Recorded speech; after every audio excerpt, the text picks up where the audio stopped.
Greetings. Grand Theft Auto 6 delayed again. This is ginormous news for the gamer sphere and for the world at this point. This changes a lot of other games, probably scheduling and tactics going forward for the rest of this year. This also opens up a lot of the game of the year talk and that contest going around, because if GTA were to drop this year, it would take game of the year, probably, most likely. So we already see that Claire Obscure Expedition 33 has dropped and made all this splash in the gamer sphere, in the gamer world. So this will definitely be one of the nominees for the best game of the year. Now, there's a lot of other games that I think that have the potential on my radar to reach that title, and it might be Doom the Dark Ages, but I feel like Borderlands 4 is going to surprise us and sort of like a phoenix coming out from being down after its last couple entries and kind of reprise that banger game role.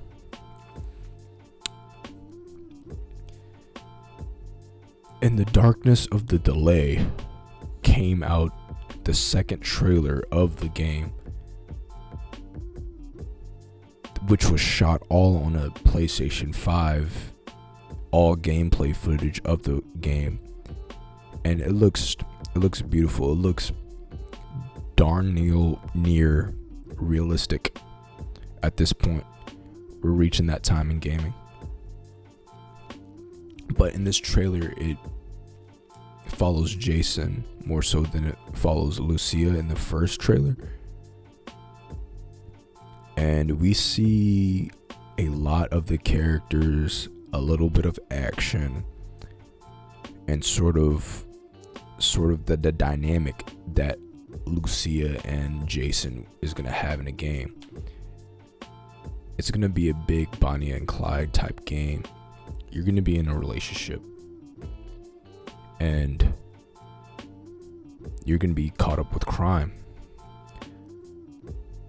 So this is a dynamic that I don't think we've seen in this aspect or in this form in the GTA series, where you will be able to be both Jason and Lucia throughout the game. I don't know how they're gonna do it. Maybe they're gonna make it like 5, where you're able to switch seamlessly between these characters, or maybe you'll be able to switch seamlessly between all the characters that are sort of in the lineup.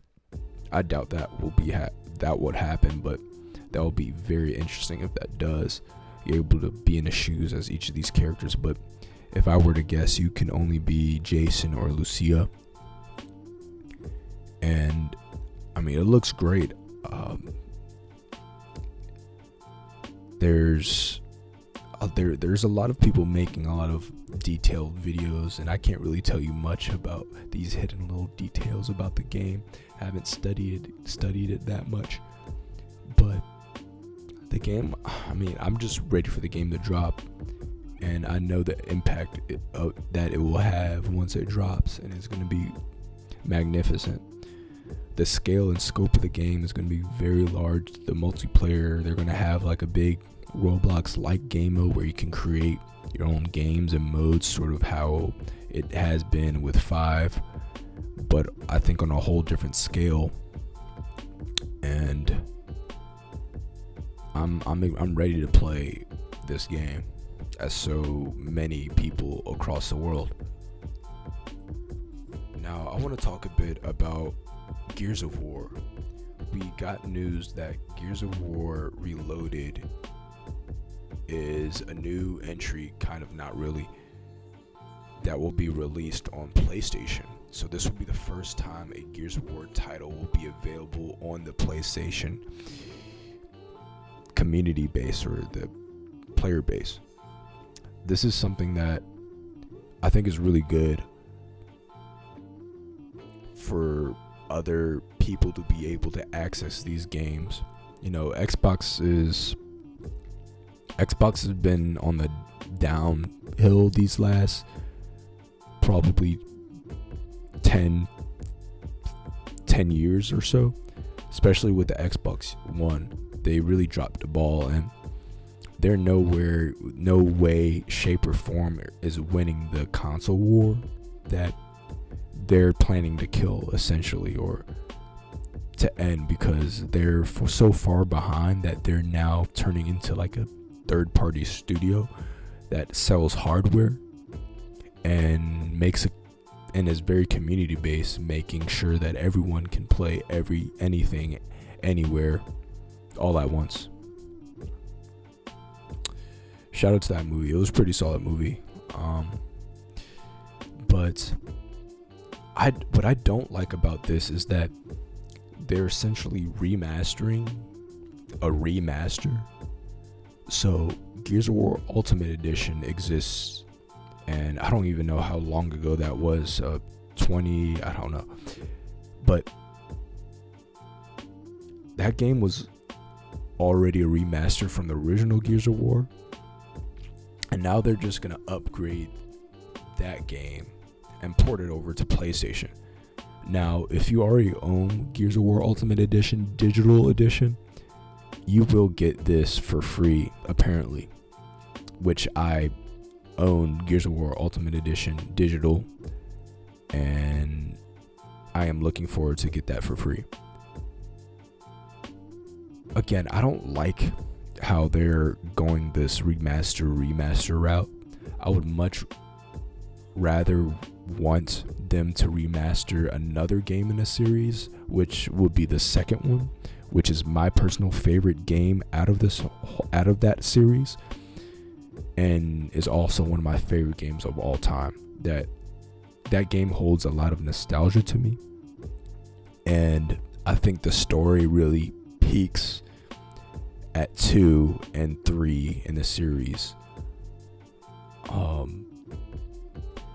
But yeah, they're gonna remaster, put it on PlayStation, build sort of the Microsoft ecosystem on other platforms, and this is something that is very interesting, and I would like to see, the surge of Gears of War, because I'm a big Gears of War fan. I love how 5 feels, but they sort of sold the story in 5. That's why they're sort of going back in time. They just don't know what to do with the story at this point. So Gears of War E-Day is their next entry that was, I think, shown last year or a year or two ago, and that they're just really doing a prequel to Gears of War.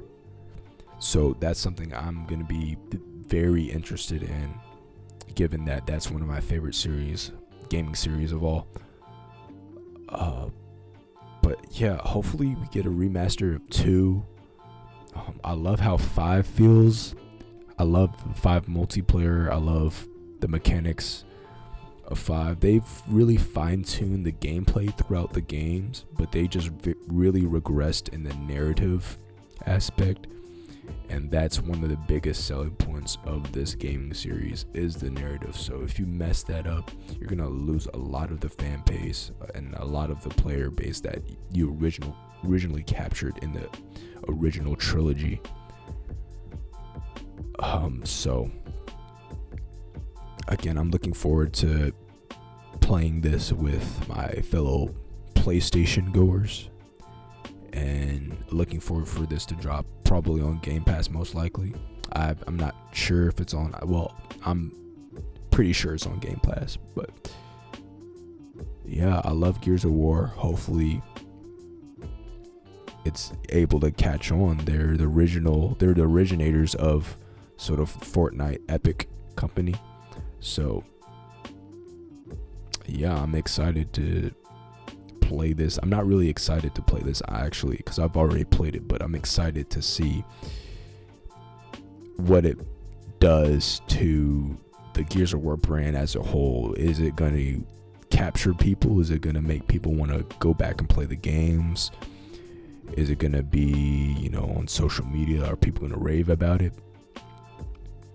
I think that's going to be less of likely, because it is, again, a remaster of a remaster. So they're going to have to be battling with that. So they're already battling sort of an uphill battle with that. But yeah, that's my thoughts of that in general.